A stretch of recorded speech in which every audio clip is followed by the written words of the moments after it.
Welcome to the Helping Real Estate Agents podcast, where you get tips and support to grow your real estate business. So kick off your shoes, grab a glass of wine, and get ready for another great discussion. Don't forget to join our Facebook group to ask questions, learn more, and hang out with other agents.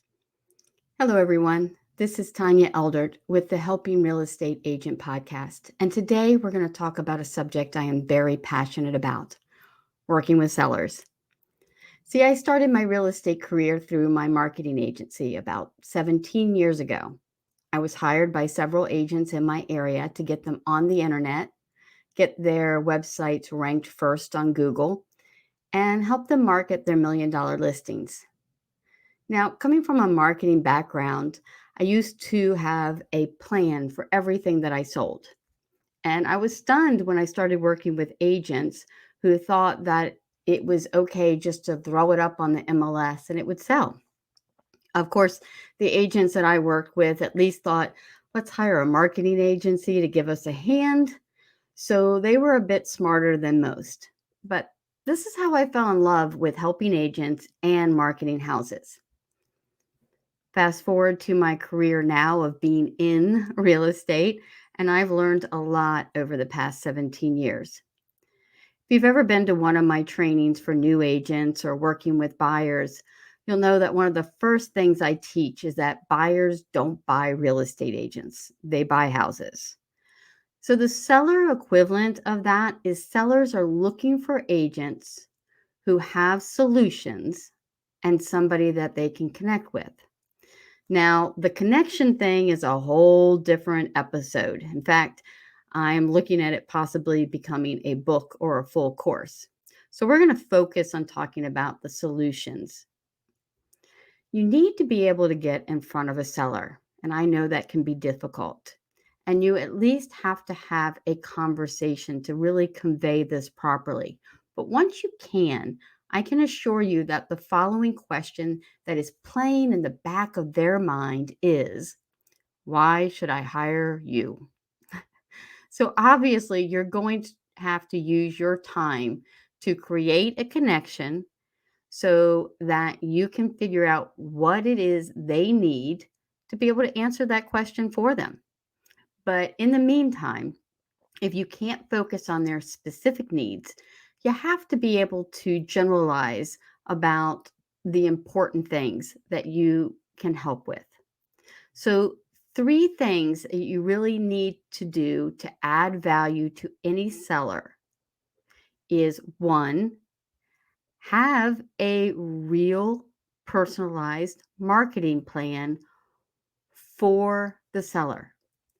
And that plan shows that the seller is unique, their house is unique, the situation is unique. And I'm going to create a plan that is tailored to you that will get it sold for top dollar and take your situation into consideration.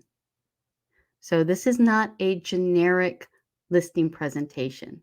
This is you telling them you will create a plan that is going to work for them.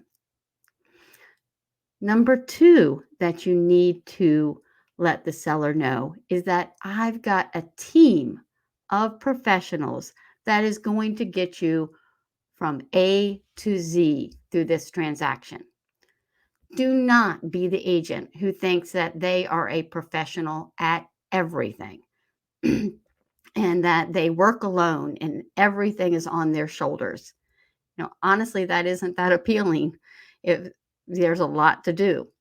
So maybe you have an interior design background so you can stage, but that doesn't mean you should take the photos and have a drone unless you're a professional photographer with a commercial drone license. You hire people.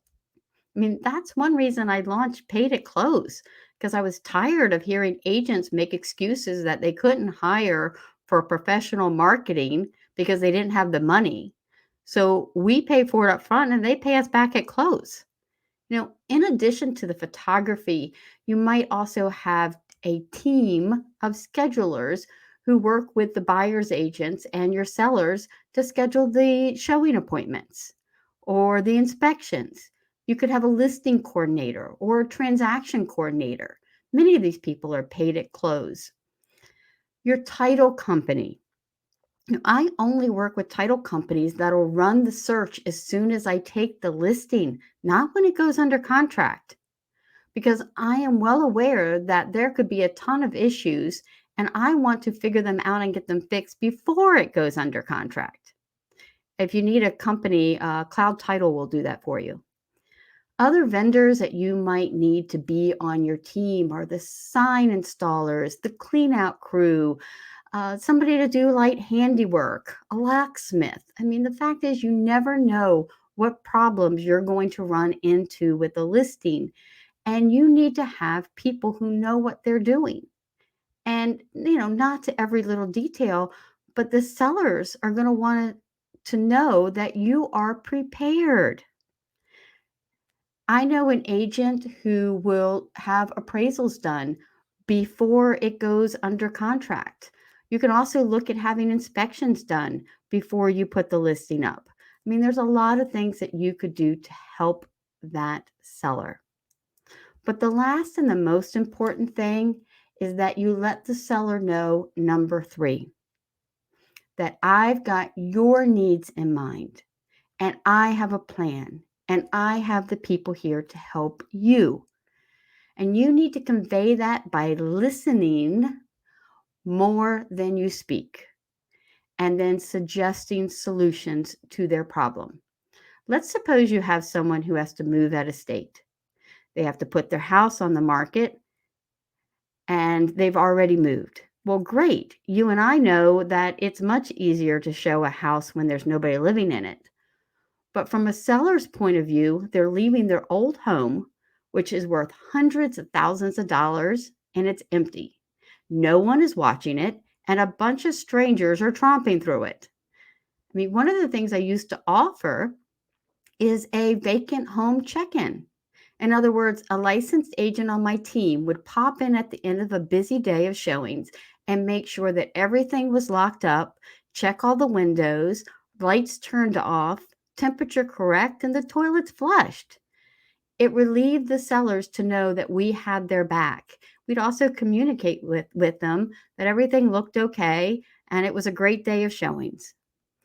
The value and the key here is that you do not go in with a canned one size fits all listing speech, but that you hear them, you value them and their needs, and you and your team, even if it's not an official one, are not like everyone else, and that you are better because you care about them.